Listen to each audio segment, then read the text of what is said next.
Hello viewers, welcome back to our channel. This is voice of Tarun. நான் உங்கள் விவோட்டி. So நேற்று போட்ட வீடியோக்கு வந்து ஒரு 20 வியூஸ் போயிருந்துச்சு. அதை நினச்சா கொஞ்சம் மனசு கஷ்டமாக இருக்குது. பட் பரவாயில்ல, கொஞ்சம் கொஞ்சமாக தான் எல்லாமே வரும்ன்றதால நம்ம வெயிட் பண்ணுவோம். தினம் கண்டென்ட்ஸ் போடுவோம். நாளைக்கு வந்து ஒரு சின்ன வேலை இருக்கிறதுனால நாளைக்கும் நாளானிக்கும் என்னால் வீடியோ போட முடியுமான்னு தெரியல. பட் நான் ட்ரை பண்ணி எப்படியாச்சும் நாளைக்கு வீடியோ போட்டுறேன். பட் நாளைக்கு வீடியோ வராது. சில பேர் கமெண்ட் செக்ஷனில் ப்ரோ புதுசு அனிமே போடுங்கன்னு சொல்லிட்டு லிங்க்லாம் வேறு கொடுத்து வச்சிருந்தீங்க. ப்ரோ நான் கண்டிப்பாக போடுறேன். நான் உங்களுக்கு கமெண்ட் செக்ஷனில் சொல்லியிருப்பேன். நாளைக்கு விட்டு மறுநாள் வந்து அந்த அனிமே கண்டினியூ பண்ணலான்னு சொல்லிட்டு. ஸோ நான் அதை வந்து பார்த்து முடிச்சுட்டு நான் எப்படி இருக்குன்னு சொல்லிட்டு நான் அதுக்கேற்ற மாதிரி அந்த வீடியோ வந்து போடுறேன். அது மட்டும் இல்லாமல் இப்போ நடக்கிறது ஃபுல்லாக சண்டை சீன்றதுனால நம்ம ஹீரோ வந்து எதுவும் பேச மாட்டார். அங்கே இருக்க ஒரு சீனை வந்து எக்ஸ்பிளைன் பண்ணால் ஸோ நம்மளே தான் ஏதாச்சும் பேசி ஆகணும். ஸோ அதனால தான் நான் வந்து இந்த மாதிரி பேசிகிட்டு இருக்கேன். யாருக்காச்சும் இந்த அனிமேல என்ன டவுட்ஸ் என்ன இருந்துச்சா எனக்கு தோணுது ஒரு மாதிரி உங்களுக்கு என்ன டவுட்ஸ் இருக்கும் புரியாமல் பார்க்குறீங்கன்னு சொல்லிட்டு யாருக்காச்சும் இந்த டவுட் இருந்துச்சுன்னா மறக்காம கமெண்ட் செக்ஷனில் கேளுங்க. நெக்ஸ்ட் வீடியோ நான் அதை எக்ஸ்பிளைன் பண்ண பார்க்குறேன். அப்படி இல்லைனாலும் உங்களுக்கு கமெண்ட் செக்ஷனில் நான் பர்சனலாக எக்ஸ்பிளைன் பண்ணுறேன். ஸோ அது மட்டும் இல்லாமல் இந்த ஒரு மான்வாவோட ஃபர்ஸ்ட் எபிசோடு வந்து கொஞ்சம் மொக்கையாக பண்ணியிருக்கிறதுனால நம்ம புதுசாக வந்து கண்டினியூ பண்ணலாம். அதாவது இதையும் போட்டுகிட்டே இருப்பேன். பட் அதையும் வந்து புதுசாக கண்டினியூ பண்ணேன். ஏன்னா புது வியூஸ் வந்து பார்த்து ஸ்கிப் பண்ணிட்டு போகிற மாதிரி இருக்குது அந்த வீடியோ. அது வந்து எனக்கு ஒரு மாதிரி உறுத்திட்டு இருந்தாலும் நான் புதுசாக ஒரு மான்வாவும் கூட சைடில் போடலான்னு இருக்கேன். ஸோ அதுக்கும் மறக்காமல் உங்களுடைய ஒப்பீனியன் வந்து ஷேர் பண்ணிடுங்க. வழக்கம் போல் வளவலன்னு பேசாமல் இதுக்கப்புறம் பேசவே கூடாதுன்றதுனால நம்ம டைமே வேஸ்ட் பண்ண போகிறதில்ல. அதனால் இன்றைக்கி நம்ம ரியல் லைஃப் பிளேயர் அப்படின்ற இந்த ஒரு மான்வாவோட சாப்டர் 8 தான் பார்க்க போகிறோம். வீடியோக்குள்ள போகிறதுக்கு முன்னாடி மறக்காம இந்த லைக்கை வந்து தட்டி விட்டு போயிடுங்க. என்ன தான் வீடியோ பார்த்து கமெண்ட் பண்ணால் அந்த லைக் தான் வந்து மற்றவங்களுக்கு கூட்டிட்டு போவோம். சாப்டர் 8ஓட ஸ்டார்டிங் சீன்லையே அந்த கிராக்ன்ற இருக்கும் நம்ம ஹீரோவை நோக்கி தன்னோட டென்டக்கில் வச்சு ஒரு அட்டாக் பண்ண வருது. நம்ம ஹீரோ அதுலேருந்து பயங்கரமாக டாச் பண்ணி திரும்ப தன்னோட சிசரை வச்சு அதுக்கு அட்டாக் பண்ணலாம்னு சொல்லி ஓங்கி குத்த போக அந்த ஒரு டைமில் நம்ம ஹீரோ ஃப்ளைங்கில் இருக்கும்போது அதுக்கு 8 கால் இருக்குதாங்காட்டியும் அது இன்னும் ஒரு காலை வச்சு நம்ம ஹீரோவுக்கு ஒரு அடியை கொடுத்துருது. இந்த அடியை நம்ம ஹீரோ எக்ஸ்பெக்டே பண்ணாதனால நம்ம ஹீரோ வந்து ஃப்ளைங் ஸ்பாட்டில் இருக்கிறதுனால நம்ம ஹீரோவால் எஸ்கேப் ஆக முடியல. ஸோ அந்த ஹீரோவை வந்து நம்ம அடியை வந்து டேரெக்டாக வாங்கிட்டு நம்ம ஹீரோ வந்து தரையில் ஓடி போய் அடிச்சு லேண்ட் ஆகிறாரு. ஹீரோவுக்கு பயங்கரமாகவே காயம் ஏற்பட்டிருக்குது. இந்த ஒரு டைமில் தான் ரியல் லைஃப் பிளேயர்னு சொல்லிட்டு இந்த சாப்டருக்கான ஸ்டார்டிங்கே போடுறாங்க. மொத்த சண்டையுமே ஒரு பிரிட்ஜில் நடக்கிறதால இந்த கிராக்கன் என்ன பண்ணுதுன்னா அந்த பிரிட்ஜை விட பெருசாக இருக்கிறதால அந்த கிராக்கன் வந்து அந்த பிரிட்ஜ் மொத்தமாக அடிச்சு நொறுக்குது.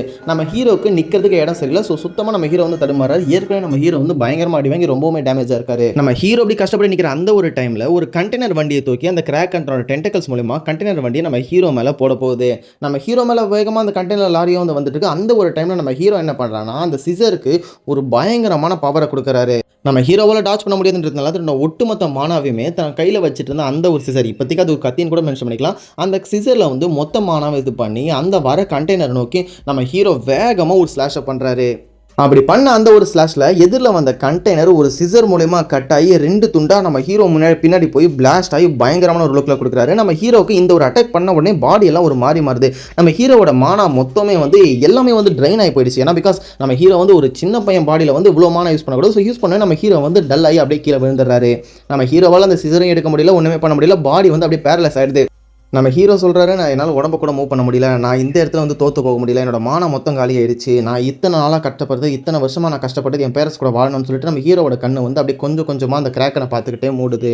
நம்ம ஹீரோவோட கண்ணு மூடினவனே பட் இருந்தாலும் பரவாயில்ல என்னால் முடியும்னு சொல்லிட்டு தன்னோட கையை கீழே குத்தி நம்ம ஹீரோ வந்து எந்திரிக்கிறான். இல்லை என்னால் முடியும், இத்தனை வருஷம் நான் இதுக்காக கஷ்டப்படல, நான் வந்து என் பேரண்ட்ஸ் கூட வாழணும், இத்தனை வருஷம் நான் பட்ட கஷ்டம் எல்லாமே நான் என் குடும்பத்து கூட வாழணும், இந்த இடத்துல நான் விட்டு போகக்கூடாதுன்னு சொல்லிட்டு நம்ம ஹீரோ முயற்சி பண்ணுறாரு. பட் நம்ம ஹீரோவோட பாடி வந்து சுத்தமாக ஒத்துழைக்கலை. எப்படியாச்சும் தத்தி போய் முன்னாடி இருக்க சிசர் எடுத்து நம்ம அட்டாக் பண்ணணும்னு சொல்லி நம்ம ஹீரோ வந்து முன்னாடி போவோம். அந்த ஒரு டைமில் நம்ம ஹீரோக்கு தன்னோட ஃபேமிலி மொத்தம் ஞாபகம் வருது. அந்த டைம்லேயே அந்த டென்டக்கில் வச்சுட்டு இருக்க கிராக்கனும் டென்டக்கில் வச்சு ஓங்கி ஒரு அட்டாக் பண்ண வருது. நம்ம ஹீரோ வந்து பார்க்குறான் இந்த அட்டாக்ல நம்மளால் தப்பிக்க முடியாது, நம்ம உடம்பு சுத்தமாக நவர மாட்டேது, நம்ம என்ன பண்ணுறதே தெரியல. நம்ம ஹீரோ யோசிக்கும் போது அங்கே ஒரு மிராக்கிள் நடக்குது. நம்ம ஹீரோக்கு பின்னாடி இந்த ஒரு கை வந்து டோன்ட் வெரி பிரதர், உனக்கு எதுவும் ஆகாது, உன்னை நான் ப்ரொடெக்ட் பண்ணுவேன்னு சொல்லிட்டு நம்ம ஹீரோவோட அக்கா வந்து அந்த இடத்துல வராங்க. நம்ம ஹீரோவோட அக்காவுக்கு ஏற்கனவே மான பவர் அதிகன்றத வந்து போன எபிசோடில் காட்டியிருப்பாங்க. ஸோ அந்த ஒரு மான பவர் யூஸ் பண்ணி நம்ம ஹீரோவோட அக்கா அவங்களுக்கு தெரிஞ்சோ தெரியாமலோ ப்ரொடெக்ட் பண்ண ட்ரை பண்ணுறாங்க. அப்படி வந்த ஒரு பாசத்து மூலமா அந்த மான பவர் மொத்தம் ரிலீஸ் ஆகுது. அங்கே சுற்றி இருந்த சின்ன சின்ன மிருகங்கள் எல்லாமே நம்ம ஹீரோவோட அக்காவோட மானா பவர் மூலிமா மொத்தம் வந்து அழிஞ்சிட்டு இருக்குது. நம்ம ஹீரோவோட அக்காவோட மானா பவர் நம்ம ஹீரோவோட பயங்கர அதிகமாக இருக்குது. அந்த கிராக்கன் சைஸுக்கு வருது. நம்ம ஹீரோ வந்து பார்க்குறான், இதுக்கு வாய்ப்பே இல்லை, இது ஒரு மிராக்கல். இந்த பவர்ஸ் இந்த உலகத்தில் குறிப்பிட்ட சில பேர்கிட்ட மட்டும்தான் இருக்கும். அந்த பவர் வந்து என்கிட்ட நான் பெரிய வயசில் இருக்கும்போது என் பார்ட்னர்ட்ட இருந்துச்சு, இப்போ எங்கள் அக்கா கிட்டையும் இருக்குது. இவகிட்ட மானா அதிகமாக இருக்குன்னு எனக்கு தெரியும். பட் ஆனால் இந்த அளவுக்கு இவகிட்ட மானா இருக்குன்னு நான் எதிர்பார்க்கவே இல்லை. நம்ம ஹீரோவோட அக்காவும் நீ ஒன்றும் பயப்படாத, உன்னை நான் பாதுகாப்புன்னு சொல்லிட்டு பார்த்துட்டு இருக்கேன். நம்ம ஹீரோவோட கை கால்லாம் பார்க்குறேன். நம்ம ஹீரோ இவ்வளோ நேரமாக வாங்கின அடி மொத்தமே எல்லாமே வந்து சின்ன சின்னதாக ஹீல் ஆகிட்டு இருக்குது. ஈவன் அந்த மான பவரை தாண்டி அவ்வளோ பெரிய கிராக்கன் மிருகனமே நம்ம ஹீரோ வந்து அட்டாக் பண்ண முடியல. ஸோ இவ்வளோ பவரை நம்ம ஹீரோவோட அக்கா ரிலீஸ் பண்ணும்போது தான் நம்ம ஹீரோ வந்து யோசிக்கிறாரு, நம்ம ஹீரோவாலே அவ்வளோ பவரை தாங்க முடியுது. ஸோ நம்ம ஹீரோவோட அக்காவோட பாடி இதை தாங்காமல் சீக்கிரமாக வெடிக்க போது நம்ம ஹீரோ புரிஞ்சுக்கிட்டு நம்ம ஹீரோவோட அக்கா கிட்ட திரும்பி கேட்குறாரு, அக்கா உனக்கு எதனா ஆயிடுச்சா சிஸ்டர், நீ நல்லா இருக்கியா, உனக்கு எதாவது பாடி வலிக்குதான்னு கேட்க நம்ம ஹீரோவோட அக்காவும் எனக்கு ஒன்றும் இல்லை, என்ன எனக்கு ஒரு மாதிரி வலிக்குது, நான் லைட்டாக தூக்கம் வருதுன்னு சொல்லிட்டு நம்ம ஹீரோவோட அக்கா அதே இடத்துல மயக்கம் போட்டுறாங்க. ஹீரோவும் பார்க்குறான், என் அக்கா கிட்ட இருக்க பவர் மற்றவங்களை கம்பேர் பண்ணும்போது ரொம்பவுமே அதிகமாக இருக்குது. ஈவன் இவ்வளோ பெரிய பவர் யூஸ் பண்ணி அவரோட பாடி ஜஸ்ட் டயர்ட் தான் இருக்குது. இவ்வளோ பவர் யூஸ் பண்ணதால நம்ம ஹீரோவோட அக்கா ஹார்ட் பீட் வந்து ஸ்டாப் ஆகிற நிலைமையில் இருக்கும்போது நம்ம ஹீரோ என்ன பண்ணுறாருன்னா ஒரு சின்ன மானா பவர் ரிலீஸ் பண்ணி அவளோட ஹார்ட் பீட்டுக்கு அனுப்பி, இந்த மானா பவர் போதும் உன் ஹார்ட் பீட்டை நிற்க விடாமல் பார்த்துக்கோ அப்படின்னு சொல்லிட்டு நம்ம ஹீரோ வந்து தன்னோட அக்காவை பார்க்குறாரு. ஸோ நம்ம ஹீரோட அக்கா மயக்கத்தில் இருந்தோடனே அவங்கள படுக்க வச்சுட்டு நம்ம ஹீரோவோட காயம் எல்லாமே வந்து அப்பயே இன்ஜுரிஸ் எல்லாமே வந்து ஹீரோட அக்காவோட மானா மூலமாக ரெக்கவர் ஆயிருக்குமா. ஸோ ஃபுல் கோவத்தில் நம்ம ஹீரோ வந்து தன்னோட பாடி வந்து ரெடி ஆனோடனே தன்னோட மொத்த மானாவை ரெடி பண்ணிக்கிட்டு இந்த கிராக்கனை நான் பார்த்துக்கிறேன்னு சொல்லிட்டு நம்ம ஹீரோ வந்து ரெடியாக அந்த கிராக்கன் முன்னாடி நிற்கிறாரு.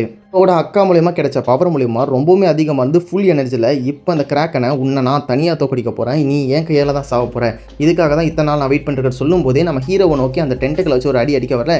இந்த ஒரு இடத்துல இந்த சாப்டரை முடிச்சிடுறாங்க. ஸோ வழக்கம் போல் இந்த எபிசோடு உங்களுக்கு பிடிச்சிருந்துச்சுன்னா மறக்காமல் அந்த லைக்கை மட்டும் தட்டி விட்டுட்டு வீடியோ பார்த்தீங்கன்னா எனக்கு கொஞ்சம் சப்போர்ட்டாக இருக்கும். மறக்காமல் வழக்கம் போல் நம்ம கமெண்ட் செக்ஷன்லேயே வந்து கமெண்ட்ஸ் உங்களோட சஜஷன் சொல்லிட்டு போடுங்க. நீங்கள் கொடுக்குற ஒரு லைக்கும் கமெண்ட்ஸ் தான் எனக்கு மோட்டிவேட் ஆகி நாளைக்கு நாளைக்குன்னு வீடியோ போகிறதுக்கு ஒரு ஆதரவாக இருக்கும். அது மட்டும் இல்லாமல் நான் புதுசாக இன்னும் ஒரு மாணவ, அதாவது 2-3 மாணவ வந்து தொடர்ந்து போடலான்னு இருக்கேன். ஸோ அதை பற்றின டிசிஷன் என்ன, உங்களுடைய ஒப்பீனியன் என்னன்றதையும் மறக்காமல் கமெண்ட் செக்ஷன் சொல்லிடுங்க. மறக்காமல் லைக் பண்ணிடுங்க, உங்கள் ஃப்ரெண்ட்ஸுக்கும் ஷேர் பண்ணிவிடுங்க.